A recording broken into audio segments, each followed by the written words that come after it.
James Bond fans can now get their hands on one of the Spy's iconic Aston Martins. The British car maker has made replicas of 007's DB5, seen in such movies as Goldfinger. It does have some of Bond's spy gadgets, too. No machine guns or ejector seat. But the iconic ride can be yours for about $3.5 million. Good news for emoji lovers. We're getting new ones in 2020 after all. In April, the people behind emojis said there wouldn't be any new ones because of the pandemic. But the new Emoji 13.1 release will include more than 200 new symbols, including a face in the clouds and a bandaged heart. The updates could hit your phone anytime between January and October of next year. Well, that does it for us tonight. Thanks for joining us. We have much more news coming up over on Fox 12 at 10 o'clock.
The fight song?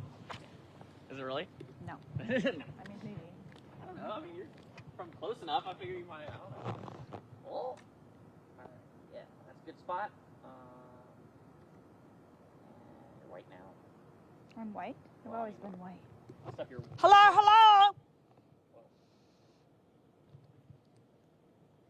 Well, a district spokesman says that these two COVID-19 cases did force them to close two elementary schools, including Columbia Elementary right here, and they will.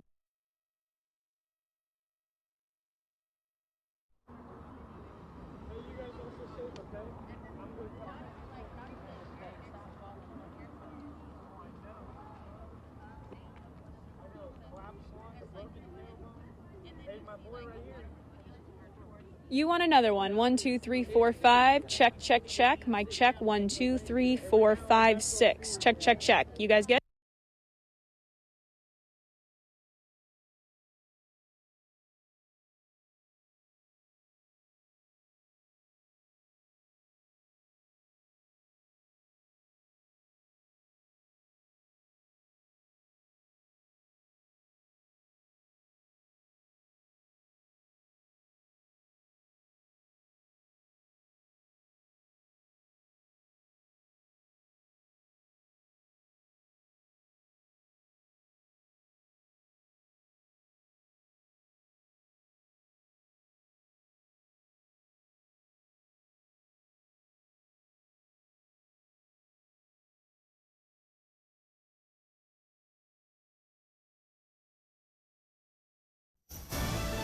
Tonight, the people versus Mother Nature.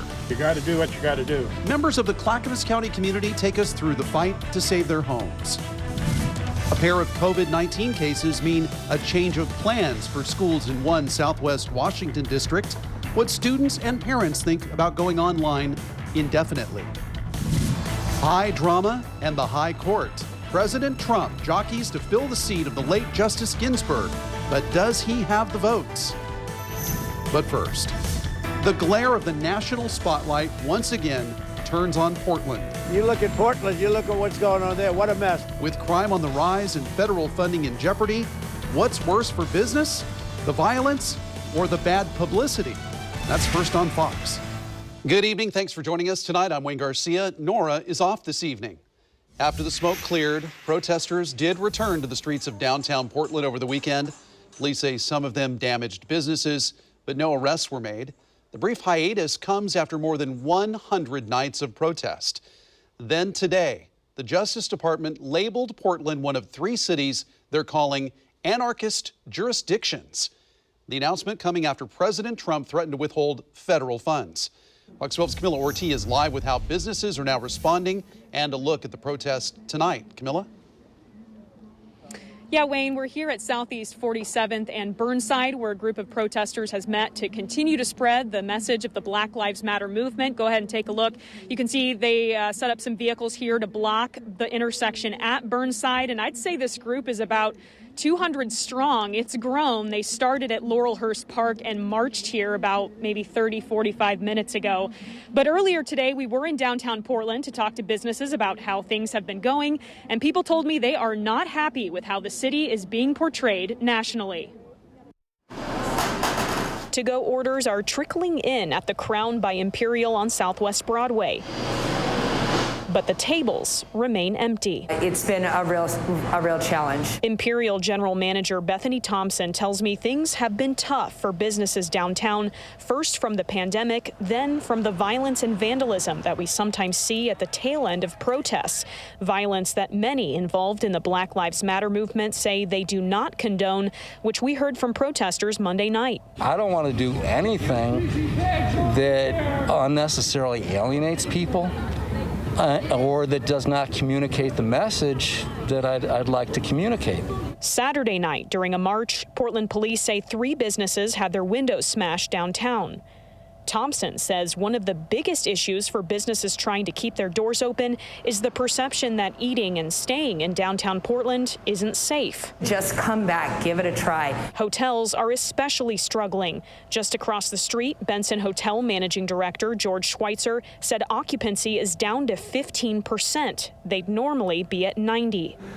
The occupancy around the country is almost at 50% now. For hotels. I'd give anything to be at 50%, and so would my colleagues here in downtown Portland. So why is Portland so much worse? Benson thinks it's because of the words of national leaders who say Portland permits violence and supports anarchists. What's happened is because of the national attention we're getting, people are just frightened. And Schweitzer has this to say to anybody who claims Portland is unsafe or on fire. Stop. Come visit. Let us show you. Help us in some other way, but that's not going to help. And back out here live, you can see the crowd is mostly just kind of standing in the street in Burnside here. I do hear somebody speaking on a loudspeaker, so it sounds like they're listening to speakers. Things have remained peaceful here, though. At about 9:45, I did hear the city's first message asking protesters to stay away from the Penumbra Kelly building and to stay on the sidewalk, or they could risk facing arrest. Now, we did hear from other protesters today who say President Trump threatening to withhold federal funds will only reinvigorate the movement. Reporting live here in Southeast Portland, CAMILA ORTI, Fox 12 Oregon. We mentioned Portland was one of 3 cities listed by the DOJ, Seattle, New York, the other 2. The criteria for how these cities are evaluated includes whether the city forbids police from intervening to restore order, if it disempowers or defunds police departments, and any other related factors that the Attorney General deems appropriate. As for how leaders are responding, Portland Mayor Ted Wheeler issued a statement along with the mayors of Seattle and New York, saying in part, "This is thoroughly political and unconstitutional. The president is playing cheap political games with congressionally directed funds. Our cities are bringing communities together. Our cities are pushing forward after fighting back a pandemic and facing the worst financial crisis since the Great Depression, all despite recklessness and partisanship from the White House." It's not clear how much federal funding could be withdrawn from the cities and if the move would even be legal. The Office of Management and Budget is expected to send guidance to federal agencies on what exactly can be cut within the next 2 weeks. Fox 12 is your school authority in Washington Woodland. Students and parents were looking forward to the return of some in-person learning next week. But after 2 staff members tested positive for COVID-19, the in-person classes will be canceled and full-time online school will continue for now. Fox 12's KANDRA Ken is live tonight with how families are reacting to this news. Kandra? That's right, Wayne. And first of all, I do want to mention that 2 elementary schools also had to close because of these COVID-19 cases, including Columbia Elementary here. The 2 schools will be closed for 2 days. That's according to a district spokesperson. I also spoke with the superintendent today who says that case counts are on the rise overall in Cowlitz County. And he says health officials for that reason have asked school districts to continue with that online learning only. So Woodland Public Schools will be doing that, and parents and students say it is going to be tough. For students in Woodland, online school it's pretty boring. Super hard. Fans of the district's virtual learning programs were far and few Monday night, although parents were more mixed. They can all do their work and we're done by about 1:30. So that's nice too. This has been horrible. The new school year for Woodland schools kicked off just a couple weeks ago. We own 2 businesses, so I run one, my husband runs the other. So trying to get them both online and learning and staying on task all day and trying to work is impossible.